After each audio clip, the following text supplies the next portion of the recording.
Okay, so this is just going to be a rough draft. Um, I'm just going to talk and record. Basically, that's what this is going to be all about. It's my first ever YouTube video. It's going to be unfiltered, what have you. Um, Eventually, when I get into a bigger and better place, you guys are going to see what I'm talking about, etc. Um, because there's so much to talk about. There is so much I need to just layout in terms of workstations, in terms of keyboards. Like, this is my biggest passion on the planet. It has been from day one. You know, my first ever keyboard was a PSR 11 from Yamaha. And even before that, I had a DX27 Yamaha that my dad got um, in a music shop. I think it was Guitar Center. Um, late 80s, early 90s. It was really crazy. Late 80s for sure. Only paid $200 for it, came with the hard shell case. Um, got a stand and all that. And I remember being, what, let's see, 4, maybe 5 years old, you know, and I'm 42 now. Can you believe it? I'm 42. And, well, really 41, but close enough, right? Next year I'll be 42. But I remember at 4 or 5 years old, no one showed me a damn thing. Like, I remember getting up in the morning at like 7 a.m., right? And I'd see the keyboard. It was all set up. My dad had a very elaborate Sony and Denon stereo system with the two big speakers. I'm not sure what the speakers were. I think it was probably Sony. Um, but he basically combined the two brands. These are my two favorite brands, even to this day. And here's the crazy part. No one showed me a thing, but innately, without having touched or seen the keyboard, I knew how to turn it on. I knew how to change the sounds on it. I even knew how to turn on the stereo and keep the volume low so I wouldn't wake up my dad. I would sneak out of my room in the morning, go to the living room in his apartment, turn on the stereo, turn on the keyboard, which I knew how to do, as I said. And I even knew what input to set it on. And I would just fiddle around. I didn't know how to play at the time, but I would just be like, whoa. And I remember the first two notes I ever played too, which is crazy. It was like a lower C and an E, couple of octaves higher. And then it would create this like extended major third. And then I would go to a D and I would just do that repeatedly until I fully learned how to play. It was a love at first sight. It was like, damn, I like this. And the keys just really intrigued me from day one. Fast forward to now. I've had a lot of keyboards. I've had a lot of, my first real keyboard was, I guess you could say it was more on an intermediate level. It was a PSR 520, 320 first. Then I got the PSR 520 Yamaha. Both came out around 1995. And let me tell you, you know, they satisfied, you know, my they satisfied my creativity for a while. I couldn't really record with them like I wanted it to. I only had 3 tracks on the 520, which is ridiculous. We're gonna get into Yamaha, and I'm gonna call you out on so many fucking things. Like, I'm seeing posts from Yamaha's official keyboard page on Facebook.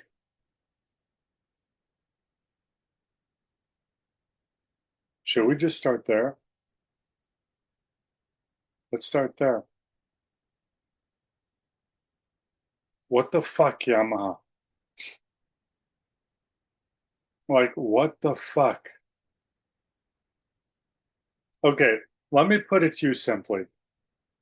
Okay, let's backtrack here. Let's go back a little bit in history here, right? I know the Yamaha PSRs, especially the older models, like the back of my fucking hand. I loved these keyboards in the 90s. I did.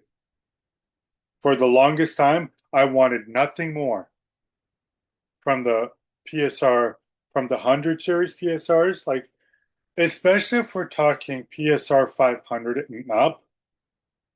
We're talking about the golden age. We're talking about the true, unbelievable cream of the crop, where value for value, dollar for dollar, there really wasn't anything better. The PSR 500, right? This is a prime example, both the 400 and the 500, right?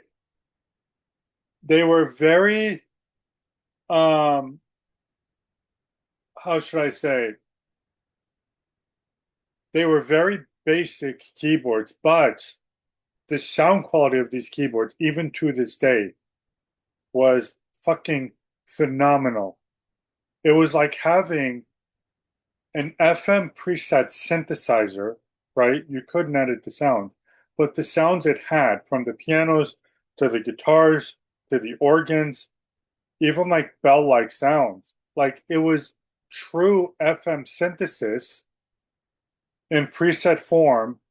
You had 100 preset, fully synthesized FM sounds, and then you had PCM drums. That's where the AWM came from, actually. Um, and some of the piano and guitar sounds were actually sampled as well, which Yamaha called AWM, right? This was a PCM sampling technology into their keyboards. So, and then you had the styles. Oh my God, they don't make them like they used to. They really don't. These styles were funky, they were hip, they were cool. They had a sound to them, right? Like if you take Enigma's Sadness song, right? From 1990, these keyboards came out in 1991. They took that same drum beat and they made a fucking style out of it. They don't do that anymore. They don't. They don't take cool songs and make styles out of them anymore. It just doesn't happen. You know, I will never forget the ground beat style in the 500. And there were two of them, and they were slight variations of the other. But the first one, I think it was style number 19. If I had a PSR 500, I would show you this style. It was phenomenal. And then there was a new age style, which had this incredible riff. I literally took this riff and I fucking copied it, note for note. I made my own variation of it, and I made the craziest track, right? Like, whoa. The creativity I had with these keyboards and the ideas that they generated was fucking phenomenal, right? And here's the crazy part. I could take a style, I could record some stuff on top of it, right? And make it my own. I could add reverb. Um, I could change sounds on the individual. Like it was insane, right? This went on. But when you got to the PSR 510 and the 520, first of all, sound quality declined in the 510. I don't know why. or for what fucking reason. But Yamaha ditched the FM synthesis that made the PSR 500 sound really good, and they switched entirely to AWM. It was an advancement in sampling technology, but it was also a huge step back in sound quality because it just didn't sound good. The drums sounded a lot better, sure, but the pianos, the guitars, some of the synthesizer sounds, it sounded a little bit thinner. I don't know. What happened, Yamaha? And then they took out the style creation. Yeah, they took that out. They did give it a 6-track song recorder. That was cool. That was cool. You had 6 tracks to record with song. And I think you were able to like quantize and that sort of thing. The upper model PSR 1700 and the 2700 were way more elaborate. The 2700 had this incredible sampler, right? And it gave you like a few seconds of samples where you could like manipulate the sample in a way. It was fantastic, super easy to use, and you could actually make a song out of it, literally, right? Take the sample, play it, add some stuff on top of it, what have you. It was insane, right? And then you had an 8-track sequencer, not 6 tracks, but 8 tracks, um, and so many other things. Now, this was around 93, right? 93-ish. Here's a tidbit I want to talk to you guys about that really upset me.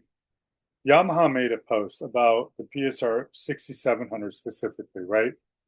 What was the PSR 6700? Okay. This was a keyboard with built-in speakers, right? Just like all the other PSRs. But here's the thing. It had 76 keys. You had 76 keys with after touch. Okay, you had sliders on the left side of the keyboard. I've never seen one. I've never played one. I've always wanted to, right? This is actually a very rare keyboard today. It came out around the same time as the PSR 100 series. So the 100, the 200, the 300, the 300M, the 400, the 500, the 500M. The M is very, very important because back then, M stood for music. These were the keyboards that sold at the music stores that actually came with the power supply. It came with the sustain pedal and it came with the pair of headphones. It was like the Yamaha survival kit in its very, very early form. That's what the M was. The M was for music, where you got the whole package if you bought it from the music store. If you bought it from your typical electronic store, like there was Circuit City, there was the Good Guys, there was and a few others, stores. Um, yeah, in California, I'll never forget this. In California, around Cupertino, Santa Clara area, we had a music store called World of Music. They had all these keyboards too. And those were specific music shops that came with the whole package. And so, and then you had the higher end keyboards. At the time, it was PSR 100 to the 600. The 600 was interesting because the 600 was based on the PSR 500, but it added more memory for one thing. And you also had a floppy disk drive. Now, this was important because you were able to save song data, style data, your custom settings, your registration memory. If you also had like custom pads, which they called multi pads, they weren't just drum pads and they weren't touch sensitive um, like they are now. They were really super versatile and you could actually record your own multi pads too. Very primitive, very basic, but it was there. Yamaha didn't have registration memory at the time. It was actually called page memory, which is interesting, right? You could select a style, whatever sound you wanted to play along with the style, right? Um, and you could save that, right? You could save it with the effects. You had reverb, chorus effects. The PSR 400 did not have any effects whatsoever. Um, didn't have any DSP. It was just the pure sound of the PSR 500 in raw form. It sounded good, don't get me wrong, but the 500 took it to another level with the effects, especially the reverb, which was phenomenal. So you had all these incredible features, right? The 600 just added the floppy drive. So you could actually save all your stuff onto floppies in case power goes out, the memory clears out, what have you. These keyboards used massive D-size batteries, not only for data retention, sort of like as a backup battery, but it's also made them portable, right? You were actually able to literally, how do I put this? You were able to play them live, right? They were portable as well. You powered on, you didn't need the power supply at the time.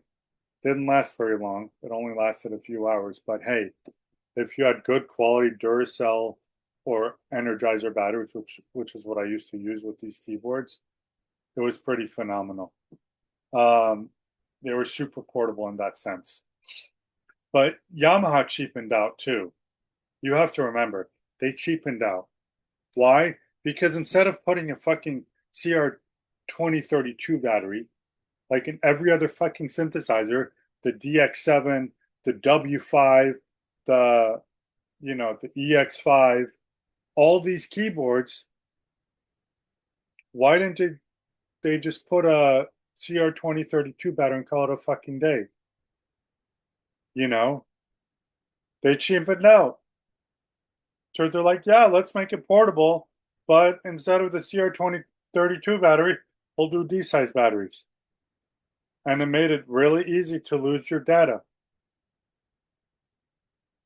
Nice, right? But here's where I'm going with this. The PSR 6700. Yamaha makes a post on Facebook that the PSR 6700 represents an important point in their heritage, in their lineage. I'm paraphrasing, of course, right? An important point.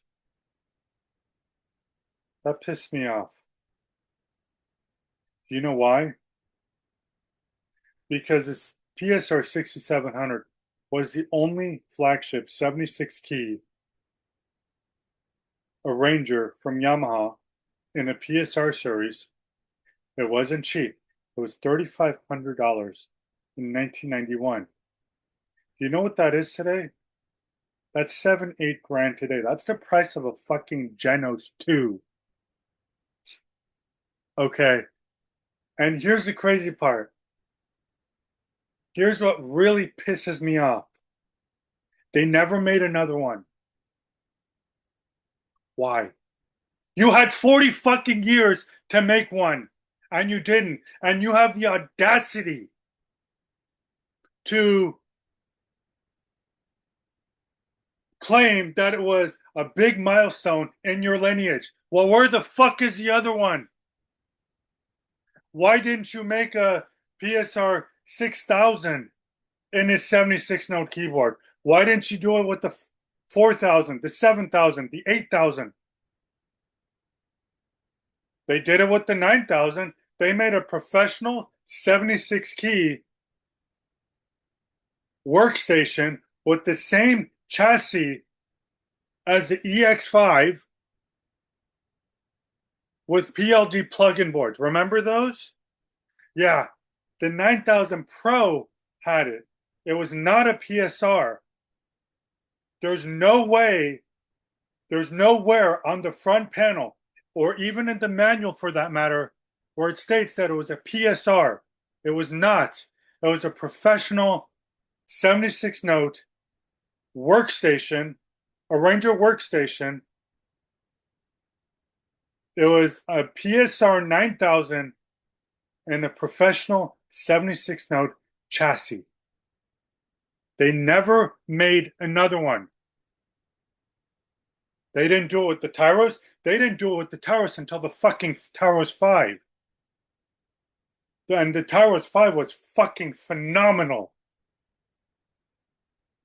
But where was the 6700 updated? Where is it? Now they're doing 76 keys and they're cheaper keyboards. The EW series. Really? And they made cheaper versions and their DGX line. Remember those? The DGX and the YPG series? The DGX series were sold in music stores. The YPG series were sold in all the other electronic stores. Best Buy, Circuit City, which existed at the time, right?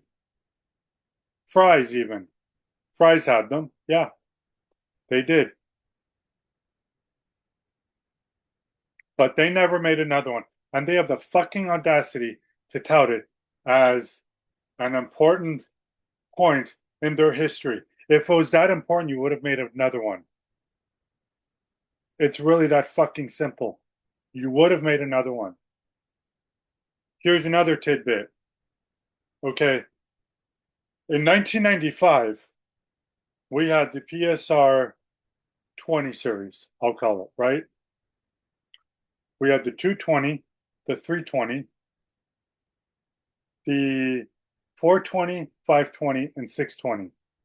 The only difference between the 520 and the 620 was the floppy drive. That's it. They charge $1,000 fucking dollars for a PSR 520 with the floppy drive. $1,000 just because it had a fucking floppy drive. No, that's not even the kicker. The kicker is if you paid $500 more, which was nothing, you had what? You had the PSR 4000. The PSR 4000 was a 32 voice version of the PSR 7000. Okay, the PSR 7000 had the mic input. It had a lot of amazing features, right? Incredible features. The 4000 was a scaled down version. You didn't have as many lead sounds. You didn't have as many sounds, period, right? I was missing a few important features that made the 7000 the true flagship, right? You had little buttons instead of the wheels. And under the screen, what have you.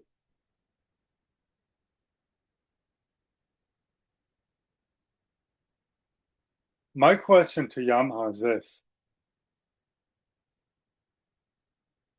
In 1997 and 1998, when you guys released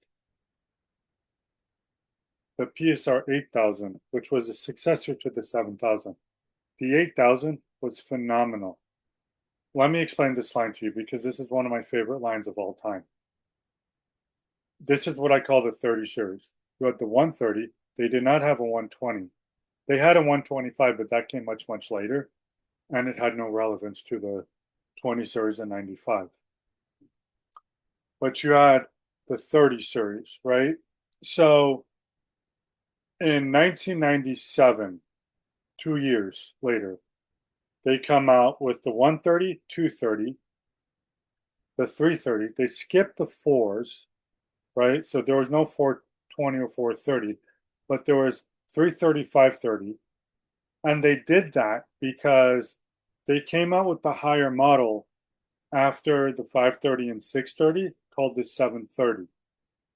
The 730 was incredible. In fact, the 630 was a somewhat of a scaled down version than the 730 because the 630 was 799 new. Again, this is 1997 money. You could do the math of how much that is today. But the 630 was 799.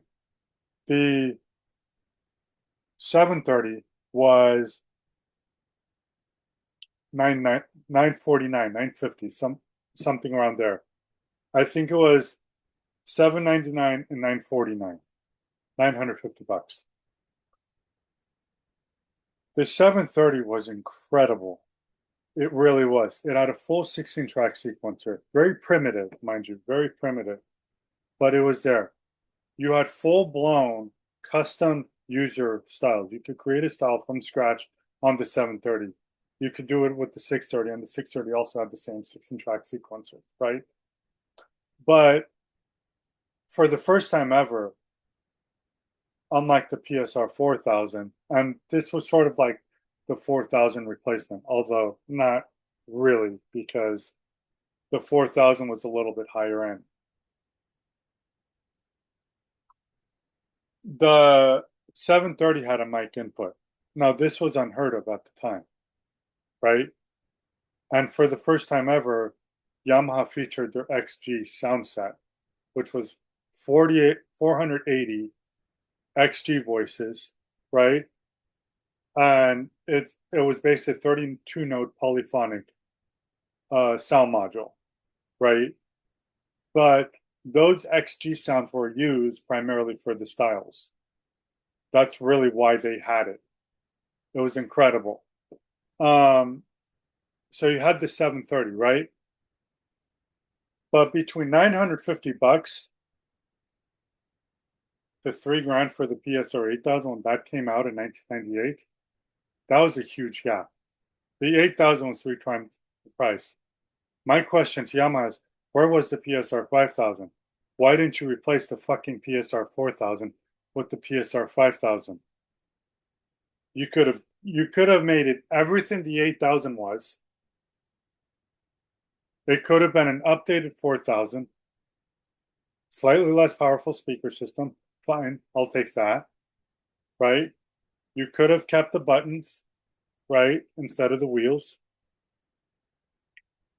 But you could have made a PSR 8000 without the sweet voices. Sweet voices were one of the first new categories of voices that Yamaha introduced, like ultra realistic. You know, I think it was brass and woodwind sounds. Like flutes and brass wind and woodwind instruments. That's basically what the sweet voices were. There weren't a lot of them on the PSR 8000, but to showcase some new technologies Yamaha was putting into their keyboards, as far as sound quality goes, you had the sweet voices. Where was the PSR 5000? Why didn't you guys make a PSR 5000? Were you guys that fucking greedy that we had to jump from $950 up to $3,000 in 1997, 1998 money? And here's the kicker. The 8000 didn't even come out until 1998. I remember that too. Okay. And then 2 years later, they come out with the PSR 9000, which we've already talked about. But where was the PSR 5000? It makes no fucking sense. It makes zero fucking sense. How were you guys that fucking greedy that we would have to jump from $950 to $3,000 for a PSR 8000? This was a keyboard I wanted as a kid, crying to my mom at 12 years old because we couldn't afford the $3,000 price tag for a PSR 8000. It was impossible for me to get one at that price point. Had you made a PSR 5000, it would have been more accessible to me. And I could have gotten a lower model. I didn't need the vocal harmony. I didn't need the fucking mic input. All I wanted was the 64 voices, the 214 preset styles of the 8000, although you could have come out with less styles if you wanted to keep costs down. I don't know how, and the fuck that makes any fucking sense, but you could have done that to keep the prices down, you know, and what have you. You could have, you didn't have to include the mic input, although if the 730 had a mic input, the 5000 probably would have had a mic input. It would have just been an updated, PSR 730 with a bigger screen, more memory, all those good things, right? And it would have been a PSR 8000 at, $2,000 instead of 3,000. But you didn't do that. I don't know why. And where's the 76 key version? You could have made the flagship 8000 into a 76 key and a 61 key version, just like you did with the 9000 and 9000 Pro, except this would have had built-in speakers, just like the PSR 6700. You didn't do that. See, these are the decisions that make no fucking sense to me. Okay. And nobody's talking about this. Nobody's questioning these companies on why they make the decisions that they do. This is the point I'm trying to make. Why isn't anybody talking about this? What, you just walk into a store and accept whatever the company gives you? Guess what? I'm not doing that anymore. I'm really not. That's what this channel is all about. This is why it's called Aurelius Unhinged. Because I'm going to talk about things that people are either too afraid to talk about and speak up about, or they just don't want to face the fucking truth. There's a certain level of greed with these companies that exists, and that's what I'm trying to expose. There are certain model gaps that companies do intentionally on purpose to get you to spend more money. It isn't fair. It's not fair to the consumer, and it's not even fair to the company, because guess what? Yes, they'll be spending more money in R&D, but in turn, that R&D turns into revenue. But they're so fucking greedy, they would rather make their $1 million with 10 people than 1,000 people.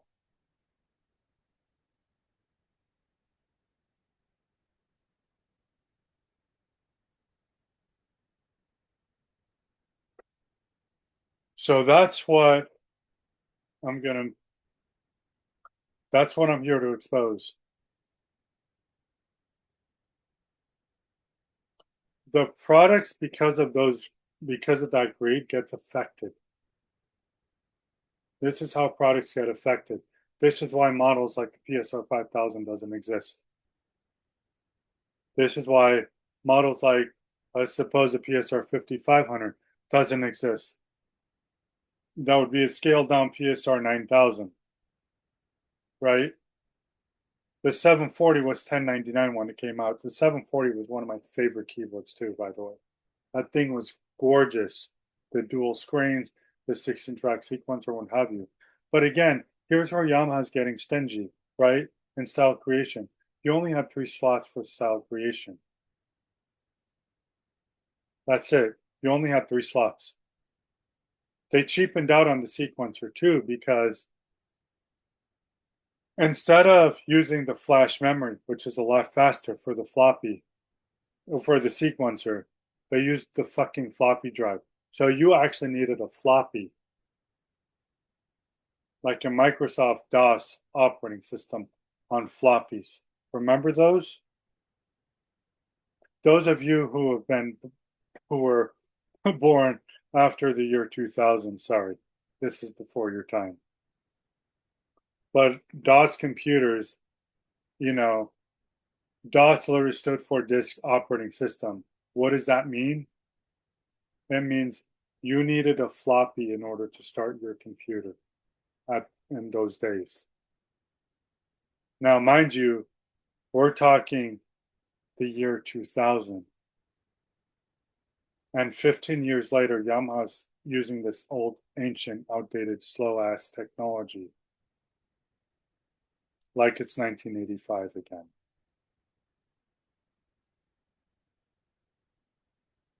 Yeah.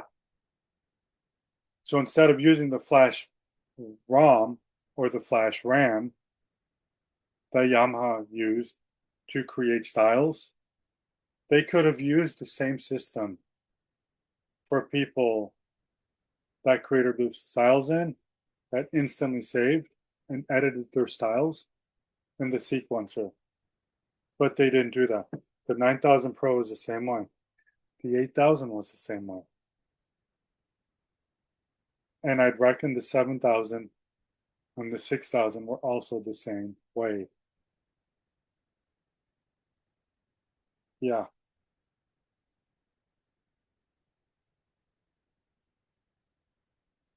So this is what pisses me off.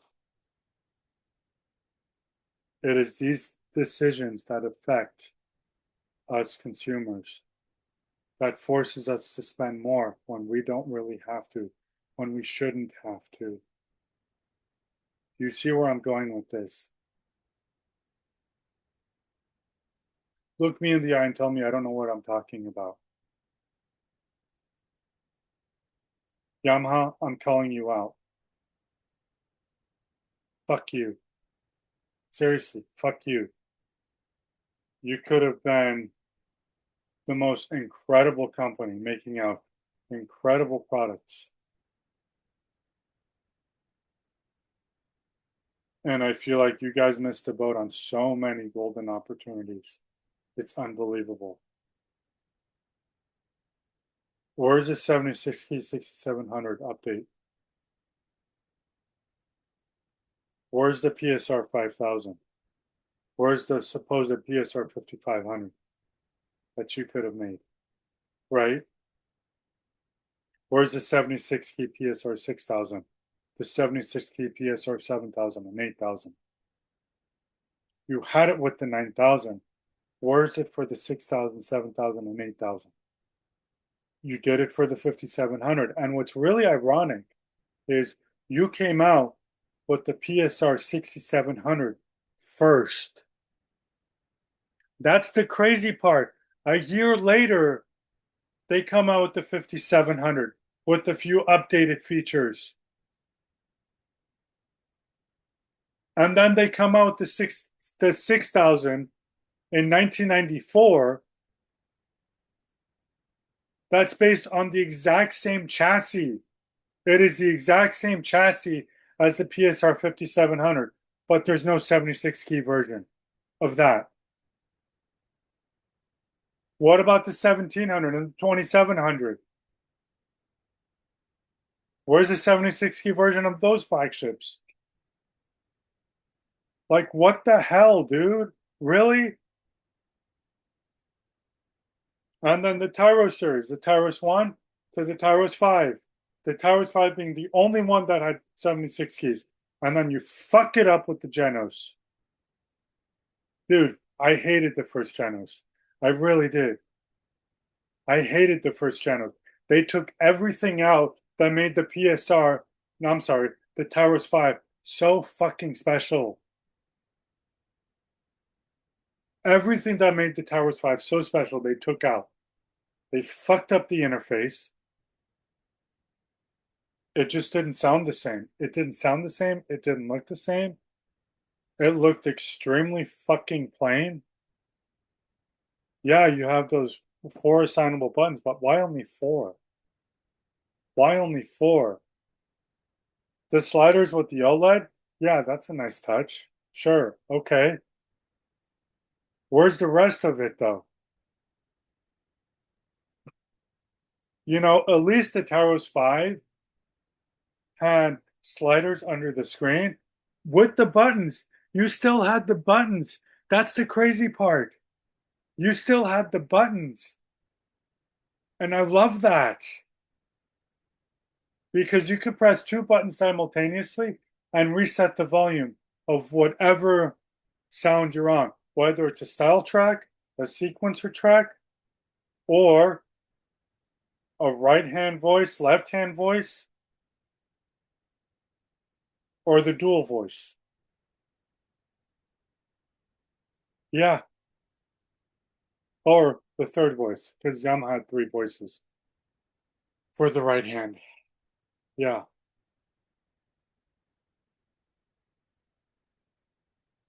the touchscreen is nice, but again, you cheapened out. You cheapened out. And then you have the audacity to charge $7,000.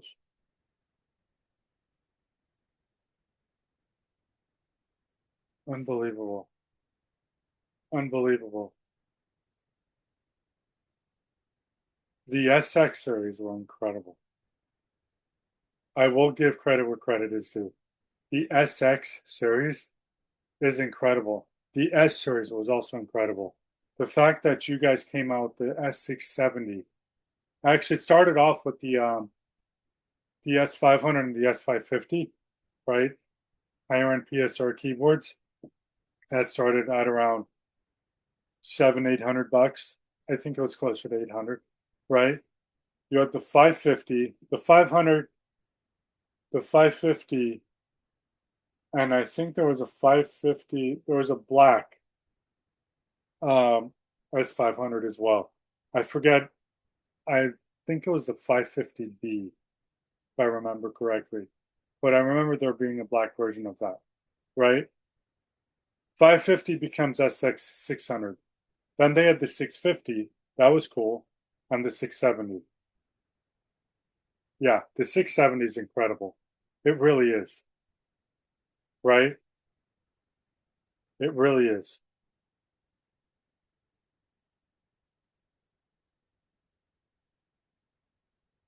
And then you have all the other S series, the 700s and the 900s. The S700, the S710, and the 750. That's a pretty big jump from 710 to 750. I don't know why that is. I really don't know why they did that. And then same thing with the S900, right? S900, S910, um, S950. And then it goes from 950 to 970 and then 975, which was the last of the S series before going into the SX. Then they come out the SX 600, 700, and 900, right? Then you had 910, I'm sorry, 710, SX 600, 700, 900. Let's see. I don't think they had the 10, the SX, 710 or 910. I think it just went straight to SX 20 series. So the 720 and the 920. And then they come out with a weird model, the 720 Plus. Where's the 920 Plus? That's also interesting. So yeah, what the fuck, Yamaha? Really, what the fuck? There's so much more I need to talk about. It's not even funny. But I'll stop it here.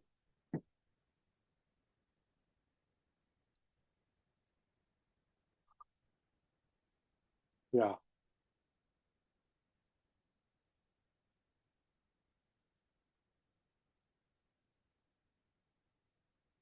this is Aurelius Unhinged saying, don't settle and don't be so complacent because you might just get screwed over.